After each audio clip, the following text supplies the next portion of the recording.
એક એક સાચો હિન્દુ, એક એક સાચો સનાતનને માનનારો વ્યક્તિ આ દુનિયામાં જ્યાં જ્યાં વસે છે એ બધા તમને રિક્વેસ્ટ કરે છે કે શંકરાચાર્યનું અપમાન કરવાનો રાઈટ તમને કોણે આપ્યો? કયા ધર્મમાં એવું લખ્યું છે કે તમે તમારા સ્વાર્થ માટે, ચૂંટણી લક્ષી સ્વાર્થ માટે શંકરાચાર્યનું અપમાન કરો? ભાજપ સરકાર માત્ર ધર્મના નામે ચૂંટણી લડે છે અને હિન્દુઓના નામે ભારતીયોના વોટ લેવામાં આવે છે, જ્યારે બીજી બાજુ જે હિન્દુ ધર્મના મુખ્ય સ્તંભ છે એવા શંકરાચાર્યનું અપમાન કરવામાં આવી રહ્યું છે. અને નિવેદન આપવામાં આવ્યું છે આમ આદમી પાર્ટીના પ્રવક્તા કરશન બાપુ ભાદરકા દ્વારા. નમસ્કાર, વાઇબ્સ ઓફ ઇન્ડિયાની સાથે હું છું. 22 જાન્યુઆરીના રોજ અયોધ્યામાં રામ મંદિરનું ભવ્ય ઉદ્ઘાટન કરવામાં આવ્યું હતું, જેમાં દેશના દરેક સાધુ સંતોની હાજરી જોવા મળી હતી. પરંતુ તે સમયે હિન્દુ ધર્મના સ્તંભ તરીકે ઓળખાતા એવા શંકરાચાર્યની ગેરહાજરી જોવા મળી હતી, કારણ કે તે સમયે શંકરાચાર્ય અને ભાજપ વચ્ચે અણબનાવની પરિસ્થિતિ સર્જાઈ હતી. તે અંગે આમ આદમી પાર્ટીના પ્રવક્તા કરશન બાપુ ભાદરકા શું જણાવી રહ્યા છે, ચાલો સાંભળીએ. ધર્મના નામે તાગડધીનના કરનાર બીજેપીને મારે કહેવું છે કે કાન ખોલીને સાંભળી લો. મહાપાપથી બચવું હોય તો મારી વાત ધ્યાનથી સાંભળી લો. પ્રભુ શ્રી રામ, જય જય શ્રી રામ, જય જય શ્રી રામ. રામ ભગવાનના નામથી અંદર સ્ફૂર્ણા થાય, આનંદ થાય. એ આનંદ તમારો ઈજારો નથી.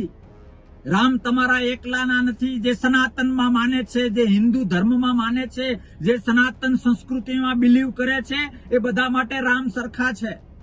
પણ જેમ ઘરમાં દીકરો બહાર ગમે એટલી તાગડધીનના કરતો હોય પણ પોતાના મા બાપને વૃદ્ધાશ્રમમાં મૂકી આવે, એ દીકરો સમાજમાં સ્વીકૃત નથી બનતો. ડોક્ટર ગમે એટલો નિષ્ણાંત હોય પણ ઈરાદાપૂર્વક કોક પોતાના દર્દીનું મૃત્યુ કરે તો એ ડોક્ટર નથી કહેવાતો. એમ ધર્મના મુખ્ય સ્તંભનું જો અપમાન કરવામાં આવે તો હું ગમે એટલી માળાઓ ફેરવું કે ગમે એટલું રામ રામ કરું કે ગમે એટલું કૃષ્ણ કૃષ્ણ કરું, હું અધર્મી કહેવાવ, હું ધાર્મિક ન કહેવાવ.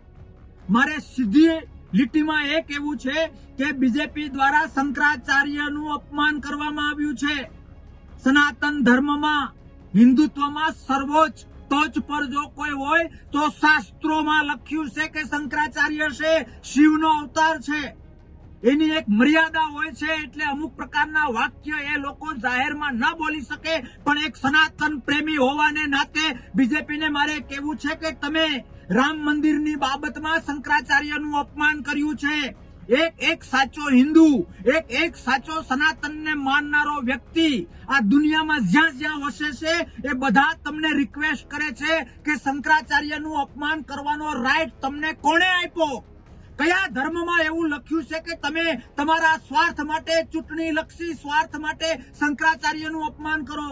ખેર, જે થઈ ગયું એ થઈ ગયું, પણ અપેક્ષા છે, માંગણી છે, ડંકાની ચોટ ઉપર માંગણી છે કે શંકરાચાર્યની માફી માંગવામાં આવે.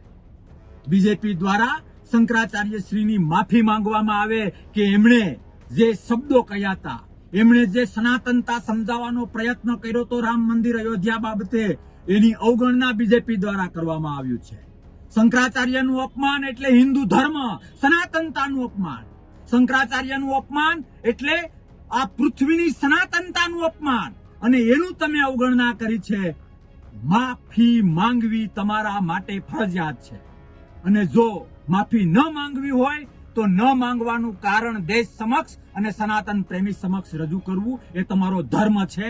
બાકી ક્યારેય કહેતા નહીં કે અમે ધર્મ પ્રેમી છીએ, અમે સનાતન પ્રેમી છીએ.